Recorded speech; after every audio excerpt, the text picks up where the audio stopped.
बनु ज़हरा में मनाकहत का सबब। हाकम और अबू नईम ने लिखा है कि हज़रत अब्दुल मुत्तलिब ने फरमाया, हम एक सफ़र में यमन गए। मैं यहूद के आलम के पास ठहरा। मुझे अहले किताब में से एक शख्स ने कहा, आपका ताल्लुक किस कबीला से है? मैंने कहा, कुरैश।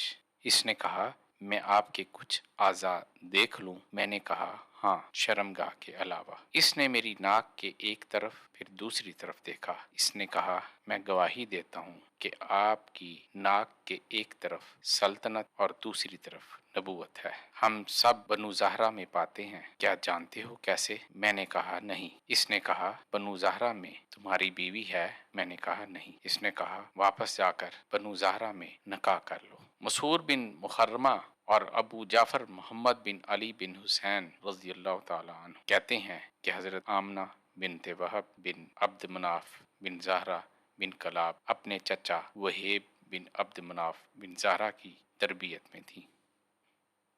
हज़रत अब्दुल मुत्तलिब बिन हाशिम बिन मनाफ बिन कुसई अपने बेटे अब्दुल्ला को लेकर इनके यहाँ गए और अब्दुल्ला के लिए आमना बिन्नत वहब की ख्वास्तगारी की, जो उन्होंने मुश्तरका नस्ब की वजह से कबूल कर ली। अब्दुल मुत्तलिब ने अपने लिए वहब की बेटी हाला की ख्वास्तगारी की। ये दोनों अक़द एक ही मजलिस और एक ही नशिस्त में हुए। हज़रत आमना बिनते वहब और हाला बिनते वहेब चचा ताया ज़ात बहनें थीं। हाला बिनते वहेब से हज़रत हमज़ा पैदा हुए, जो नस्ब के लिहाज से आप सल्लल्लाहु अलैहि वसल्लम के चचा थे, मगर सन व उम्र के एतबार से आप सल्लल्लाहु अलैहि वसल्लम के रज़ाई भाई थे। अरब में ये कायदा था कि निकाह के बाद बीवी के पास जाते 3 दिन इसी के घर में रहते। मोहम्मद बिन साइब और अबुल फ़याज़ुल ख़शई कहते हैं, हज़रत अब्दुल्ला बिन अब्दुल मुत्तलिब ने जब हज़रत आमना बिनते वहब से निकाह किया तो वहीं 3 दिन बसर किए। अब्दुल्ला बिन मुत्तलिब हाशिम बिन अब्द मनाफ कसई बिन कुलाब उब्बी बिनते आमर कसई बिन कुलाब की ज़ौजा। इलियास बिन मुज़र बिन नज़ार हद से ज्यादा न सिर्फ खूबसूरत थे बल्कि इनके हुस्न जमाल के चर्चे थे। रवायात में है कि हाशिम बिन अब्द मनाफ और अब्दुल्ला बिन मुत्तलिब को मुतअद्दिद औरतों ने शादी की खुद पेशकश की। हाशिम बिन अब्द मनाफ को शाम के बादशाह कैसर ने इनकी तरफ पैगाम भेजा कि वो अपनी बेटी का निकाह आपसे करना चाहता है, क्योंकि इसने अंजील में इनके औसाफ पढ़े थे और वो इनके चेहरे पर नूर नबूवत देख चुका था, मगर आपने इनकार कर दिया। एक दफ़ा वर्का बिन नौफल की बहन उम्मे कताल या कतैला ने बाप बेटे को बाजार में गुजरते देखा। हज़रत अब्दुल्ला से पूछा, कहाँ जा रहे हो? वो बोले, मेरे वालिद अपने साथ लिए जा रहे हैं, जहाँ भी ये ले जाएं वहीं चला जाऊंगा। इसने कहा, क्या तुम कुर्बानी के ऊँट हो? तुम्हें नकेल पकड़कर जहाँ चाहे कोई ले जाए? हज़रत अब्दुल्ला ने जवाब दिया, ये मेरे वालिद हैं, न मैं इनकी हुक्मदूली कर सकता हूँ, न इनसे जुदाई बर्दाश्त कर सकता हूँ। उम्मे कताल हज़रत अब्दुल्ला से सब औरतों से ज़्यादा शादी की मुश्ताक थी। जब उम्मे कताल को पता चला कि ना सिर्फ निकाह की करारदाद हो चुकी है, बल्कि अल्लाह ताला का बनी नौ इंसान को खैर कसीर अता करने का फ़ैसला भी आ चुका है, तो इसने नहायत हसरत आमेज़ शेर कहे। अलबत्ता वर्का बिन नौफल बहुत खुश हुआ था। एक शख्स ने इससे पूछा, कुछ याद है तुमने अब्दुल्ला से क्या तमन्ना की थी? वो बोली, कौन सी तमन्ना? उसने कहा, तुम कल की बात आज भूल गई? वो बोली, कल की बात आज कैसे याद रख सकती हूँ, जबकि अब्दुल्ला के पास कल वाली चीज़ ही नहीं, तो आज मुझे इससे क्या मतलब।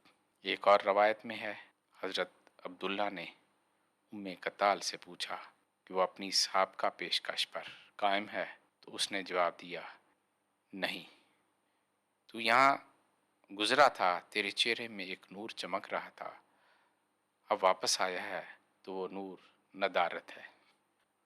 अता बिन अबी रबा इब्ने अब्बास रज़ियल्लाहु ताला अन्हु के हवाले से बयान किया गया है कि इब्ने अब्बास रज़ियल्लाहु ताला ने बताया, जब हज़रत अब्दुल्ला اپنے والد عبد المطلب کے ساتھ قبیلہ بنو زہرہ کی طرف جا رہے تھے تو راستے میں قبیلہ قسم کی ایک عورت فاطمہ بنت مر القسمیہ ملی۔ وہ قطب سماویہ کے بارے میں علم رکھتی تھی اور کہنا تھی۔ یہ بہت نوخیز، نوجوان، باعصمت، پاک دامن خاتون تھی۔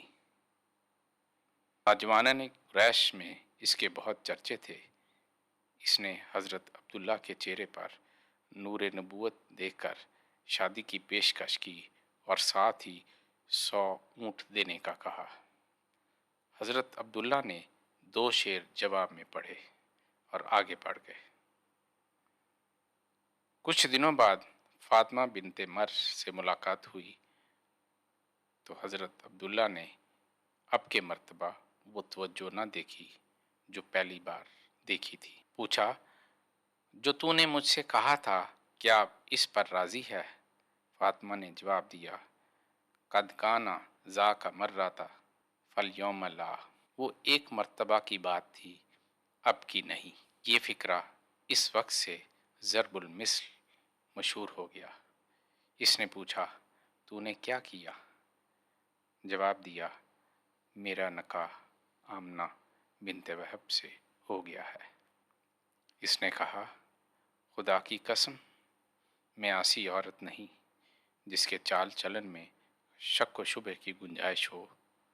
بات یہ ہے کہ میں نے تیرے چہرے میں دیکھا کہ یہ نور نبوت چمک رہا ہے، چاہا کہ یہ نور نبوت مجھ میں منتقل ہو جائے، مگر خدا نے نہ چاہا اور اس نے وہیں منتقل کر دیا جہاں ہونا تھا۔